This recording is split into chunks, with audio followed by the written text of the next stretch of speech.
Hi, this is Todd Prophet at SUNY Fredonia, and I'm going to show you a quick tutorial on VirtualLab. When you open the screen, when you open the program, you're gonna get this screen right here. This is essentially the stage screen. You've got a model on the stage against a backdrop. You can actually take that model and move it around anywhere you want, or if you want, you can add a model.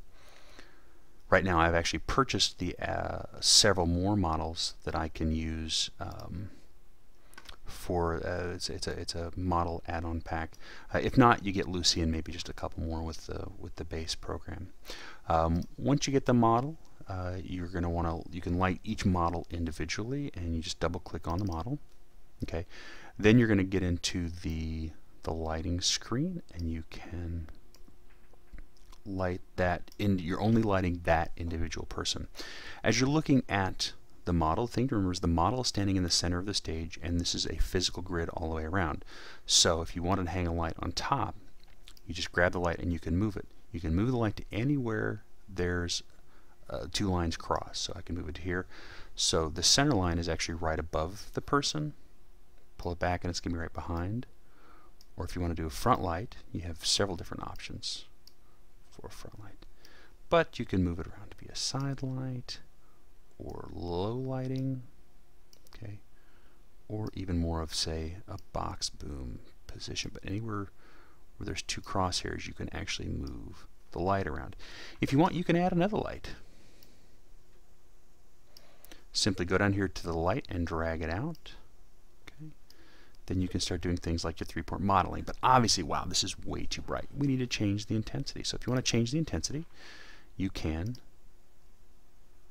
click here, and that will change the intensity, or this bar, you can use it to change the intensity, or I use the keyboard shortcuts, which are the easiest. Go to 1 is at 10%, 5 is 50, so any of the numeric keys. If you want to go to full, you can click F. That will take it to full, but now let's take that down to 50%. Let's click on this one, take that to 70%, and yeah, we want to keep our backlight at full. Now, if I wanted to make both of these the same, you can actually shift-click. Select both of them at once. Let's take them both to 60%, and then the lighting will change accordingly. As you're looking at the light, you're going to see over here a close-up on the face, so you can actually get a little better idea of what the lighting is doing to the face.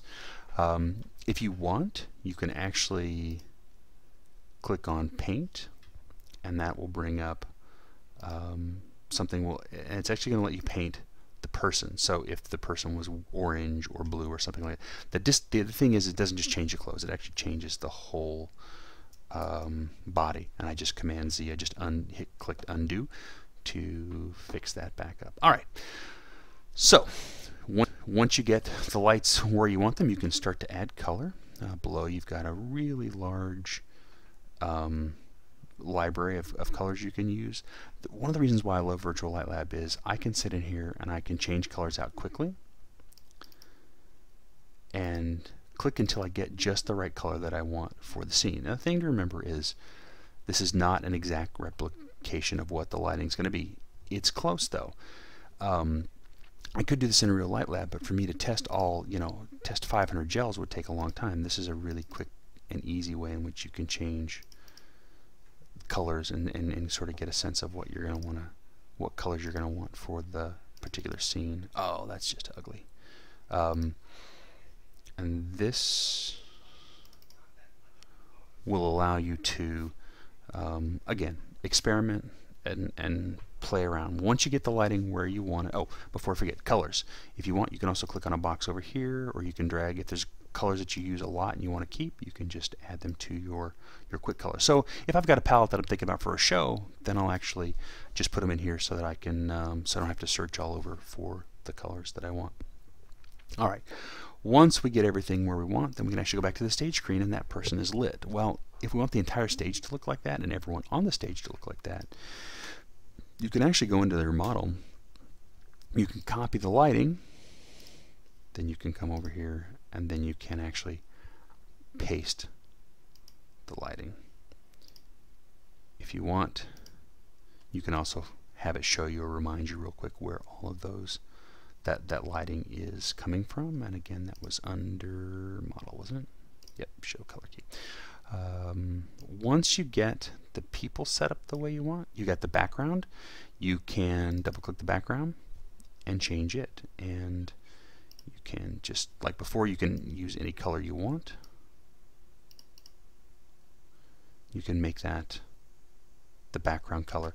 You have several backdrop options. You have to actually be in the main screen to do this. Go to backdrop.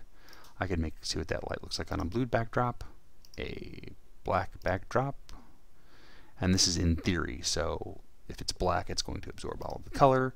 There's the gray backdrop colors, and I believe this is showing you the colors that are actually being transmitted with the lights that you're using. And then the last way is an image. Okay, and the great thing is with the images you can import. If you go to import image, you can actually import an image in. And go back here. Oops, let me take that to full. Okay, now this is actually just a set picture that I imported from the show. It's kind of fun having him stand on that now. Put him there. Okay, so you can actually put him in the scene. Now, usually you're not going to have the finished set picture like I have right here, but what you can do is you can take scenic renderings, you can take scenic models, and you can photograph them. Or what I've also done in the past is I'll go into Photoshop and I'll rough out the blocks or rough out a background of what it's going to look like, so that I can actually add some context to the scene itself. Now, once you get the scene set up the way you like, you can actually go ahead and record it. So we're just going to go ahead and record this as a scene. Okay, you can label it if you want, Q1, and make that a time of 2. Okay, you can then go in and if you want you can change the lighting.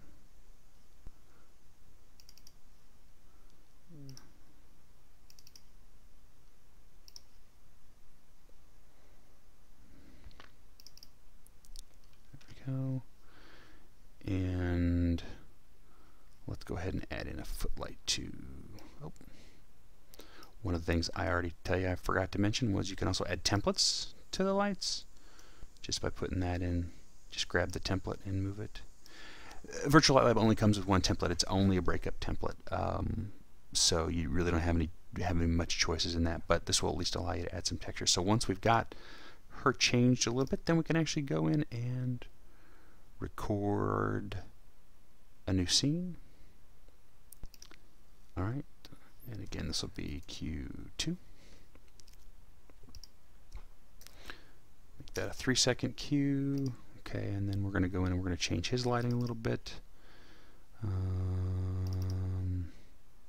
Let's go to just a silhouette. Okay, and then we're going to record this as Q3,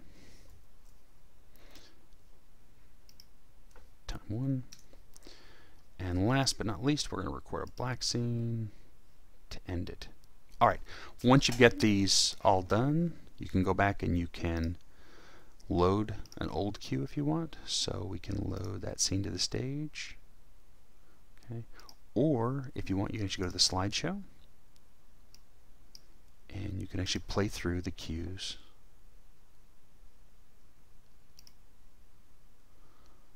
One at a time. So his light will go out. Then you can do a fade to black. Now all this is literally doing is taking a picture and it's fading from scene to scene. So if I go to, let's fix Q3. Let's load this scene to stage. And what if I want to move him down here so the backlighting is more realistic? Then I can actually update the scene. Okay, now if let's go back and look at our slideshow again.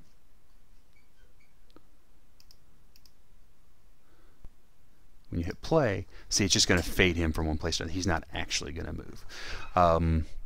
Once you're all done, you can save this and then call it up to show somebody again. You can show like a director the scenes, or maybe if you're in a production meeting, you can show them sort of a rough idea of what you're thinking about for the show. Let me just double check real quick and see if there's anything that I have forgotten. You can obviously print the scenes out, which is kind of nice. I think that's pretty much everything I want to show you. Although if you Command M, it will actually show you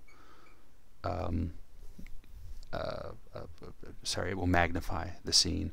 You can copy that and paste that to something else. It's fairly low resolution, so it's not, again, this is great for storyboarding, it's great for rough sketches, but it's not going to be 100%. Alright, I think that's all I want to show you today, so before you leave, don't forget to save your work, and if you have any questions, you can email me at todd.profit@fredonia.edu.